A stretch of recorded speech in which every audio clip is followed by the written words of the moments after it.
OpenAI's annualized revenue surpassed $20 billion in 2025, which is up $6 billion from 2024. Signal founder Moxie Marlinspike launched Confirm. It's an open-source chatbot. Anthropic just released Claude Constitution, a document that defines a moral compass for their models. This guy got fired from XAI for this interview because he leaked what they're building, which is human emulators.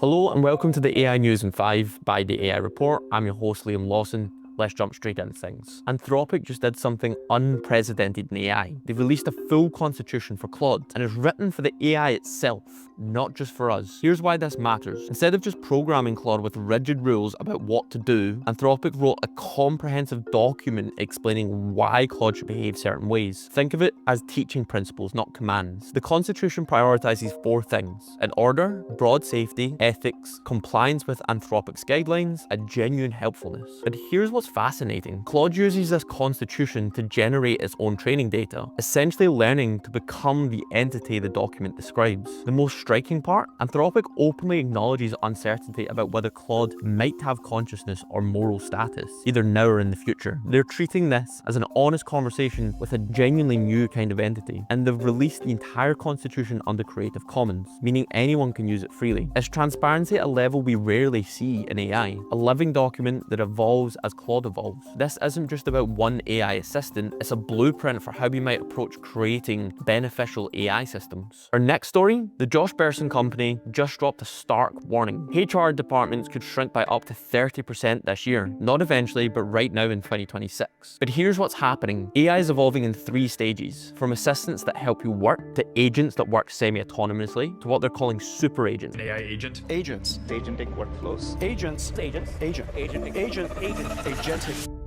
Systems that can automate entire HR workflows end to end. The research identifies over 100 HR processes ripe for automation. In learning development alone, 60 to 70% of current work can be handed to AI. We're talking recruiting, performance management, coaching, employee services, all being reimagined. But here's the nuance. This isn't just about job destruction, it's job transformation. More than 30 new HR and IT titles have already emerged. The question is whether HR leaders are ready to pivot from traditional processes, building and managing AI infrastructure. The firm's CEO, Josh Bersin, calls this the most dramatic transformation of HR in my career. And unlike previous transformations, this one has a timeline, 2026. It's not coming, it's here. Moving on to our third story. Elon Musk's XAI is quietly running an experiment that sounds like a sci-fi workplace comedy. A former XAI engineer just revealed they're testing human emulators, AI systems designed to click, type, and behave exactly like white-collar workers. These virtual employees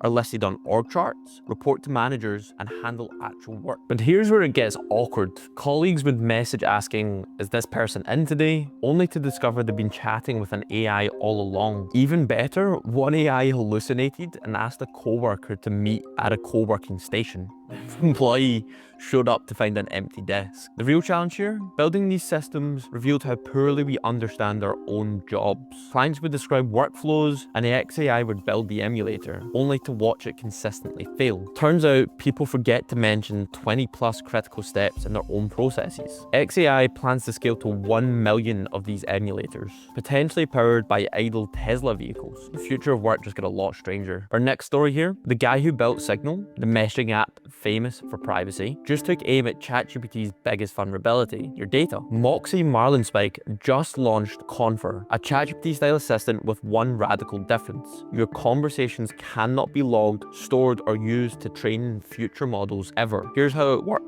Messages are encrypted end-to-end and processed inside what's called a trusted execution environment. You can actually verify the system hasn't been tampered with through remote attestation, a level of transparency mainstream AI platforms do not offer. Marlinspike's argument is compelling. Chatbots invite intimate disclosure. People confide in AI like they would a therapist. I know I do. Combine that level of personal data with advertising incentives, and you've created what he calls major privacy risks. For regulated industries, healthcare, finance, legal, this could shift from a nice to have to baseline requirement. The question Confer raises isn't whether privacy matters, it's whether the ad-supported AI model can survive once users realize what they've been sharing or whether they care. The trust gap in AI just got a serious challenger. On to our last story. OpenAI just announced something remarkable. Annualized revenue crossed 20 billion in 2025, up from 6 billion in 2024 and just 2 billion in 2023. That's a tripling every year since ChatGPT launched. But here's the paradox. While CFO Sarah Fryer calls us never before seen growth at scale, internal documents reportedly project a $14 billion loss for 2026, triple the losses from 2025. The reason? Computing power. OpenAI's infrastructure expanded from 0.2 gigawatts in 2023 to 1.9 gigawatts in 2025, a nearly tenfold increase. Building 1 gigawatt of AI data center capacity costs $50 to $60 billion. The math doesn't add up yet, so OpenAI is pivoting. They just launched advertising in ChatGPT, something CEO Sam Altman once called a last resort. I kind of think of ads as like a last resort for us for a business model. And they're exploring outcome-based pricing. Imagine taking a percentage of revenue from drugs discovered using their own AI. The question isn't whether OpenAI can grow revenue, it's whether they can grow it faster than their infrastructure costs. Right now, 95% of their 800 million users aren't paying. Thank you for listening. That was the AI News in 5 by the AI Report. My name is Liam Lawson. Subscribe to our newsletter before and get some enterprise trading down below.